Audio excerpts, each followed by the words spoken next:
Today I'm joined with Zack Dyer, comedian extraordinaire. Thanks for joining us today, Zack. I really appreciate it. Thanks for having me. Not a problem at all. So, tell us a little bit about your background in comedy. How'd you get started? I started doing comedy in 2012. I was living, I first had the idea I wanted to do comedy in 2011. I was living in Townsville, North Queensland. Shout out Townsville, the far north. And I was in Brisbane on holiday and I went to a raw comedy heat and I watched it. I thought, I reckon I could do that. And then I moved to Brisbane the next year and had my first set at the Newmarket Hotel in Brisbane. And I fell in love and I've been doing it ever since. What was that set at the Newmarket Hotel like? Tell us a bit more about that. It was good, because I'd never done any kind of performance, never been on stage or anything like that, so it was completely alien to me. I was like shitting bricks, I was so nervous. It's all I could think about all day. I hardly slept the night before. Got there that night and the main thing I can remember is when I walked on stage, just the lights, it was blinding. I couldn't see a thing. And then I actually did quite well for my first time, which is great. I think that's very helpful. And it was great, and afterwards it was like I was on drugs almost. It was just the best feeling ever. Like Rowan said, I did win the Raw Comedy last year. It's a big competition, right? Nationwide, very exciting. But that very same weekend, I also won $240 on the Keno. Thank you. And no one seems to be talking about that one. I've had a look at some of your jokes as well. Yep. And one thing that stood out to me is you have a really strong Aussie influence in a lot of the stuff that you talk about. Yeah. It goes great overseas. Yeah, definitely, I'm sure. They don't understand. Well, they don't know much about Aussie culture, so it's fair enough. But I mean, why do you think it's such a hit here? Like, what draws you to Aussie culture? I don't know. I think it's just that's where I come from. You know, very working class Australian family. I don't know, it's just who I am and that's what I like to make jokes about, and I think that it must resonate with a certain percentage of the population or people that see my comedy. Who knows? Yeah. Seems to be working so far, so I'll stick to it. I am from North Queensland, but I've been living in Melbourne for about 2 years, and one thing I heard about Melbourne before moving down, they said Melbourne is the world's most livable city, and I wasn't convinced. I didn't know. I was like, I'd lived in a city before, not once come close to death. Pretty livable. But after 2 years, I've been convinced because I found out that Melbourne has not one, but 3 24-hour Kmarts. That it's true. Never mind a midnight run to McDonald's for ice cream. How about a 2 a.m. run to Kmart for a candelabra? That's some livable shit. Tell us a little bit about the Comedy Zone. What's it all about and how'd you get involved in it? It's all about, it's like a showcase of the 5 best up and coming comedians from around Australia. The festival organises it every year. I don't know how long it's been running for, quite a while I think.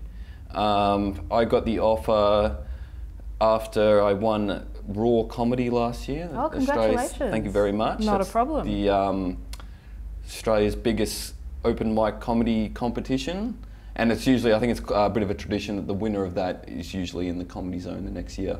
Right. Yeah, so it's it's on a trades hall at 8:15 every night of the festival, and it's going to be super funny. Some people might think because I'm from like North Queensland that I'm not progressive. That is not true. I am very progressive, guys. I found out recently that I am sex positive. At least I think that's what they said at the clinic. That is just a very dumb joke that I do, guys. I have another one. To you, yep. What is the best thing about being a comedian? Making people laugh. It's that simple. It's so good. Go up there, these people don't know who you are, you win them over, you get them laughing and they applause. Like, every 2 jokes they're just falling over applauding. No, it's not like that every time. But yeah, no, it's just that feeling of making people happy. I think that's just what it is. Feels good. There is a bit of a tradition here. People do a lot of flyering, sell their shows, things like that. Tell us a little bit about flyering. What is it and what do you do? It's basically just harassing people on the streets to come and enjoy your show. It's a tough sell, but if it works, if you can like sell someone on the street, that's the exact type of person that you want in your show. So if you can somehow get them to stop and listen and then buy a ticket, they're going to be the best audience member. Totally. Yeah. Do you have any tips on getting a good hustle, getting groups of people involved and handing out flyers? Just do it, you know, just because it gets tiresome, like people ignoring you and stuff like that. And it's like doing phone sales. It's awful, but if you just stick to it and get some people interested, it feels good. So I don't know, just stick to it. I'm not very good at it, so I'm probably the worst person. I've very limited willpower, so I usually just give up and sit down. So I'm happy that this year I've got 4 other people that can, you know, carry me through. I'll carry the show and they can do the flying, you know. Sounds good, man. Sounds good. I did find one particular tweet. I would like to read to you, just so that we can get some context. Over the weekend, I received an offer to walk the catwalk for a fashion label. Just when you thought I might be approachable. Just when you thought, you know, I could go talk to that guy, you can't touch me. Did this actually happen? Yeah, it actually happened, yeah. And I can't do it because it'll clash with one of the Comedy Zone shows, which is like a bit unfortunate. Damn. Because I was so excited. I'd never thought that I'd wanted to walk the catwalk ever in my life until I got an offer to walk the catwalk. And then it's all I could think about for a week. How did it actually happen? Were you down the street or like what happened? I just got a message on Instagram. If you want to follow me on Instagram, it's Local Funny Man. And if you want me to walk the catwalk, I'd love to. But yeah, they just messaged me. I was like, cool, yeah, I'd love to. And then we figured out we weren't able to do it. The label's called Corporate. And it's the kookiest stuff too. It looks so weird in it, but it would have been a bit of fun. Elon Musk, his company's Tesla, and that's named after a real man named Nikola Tesla. Fun fact about Nikola Tesla, he married a pigeon. That's true, you can look it up. Yeah, they consummated and everything. That pigeon was thick. Do you have any advice for aspiring comedians out there? What would you say to them? Just do gigs.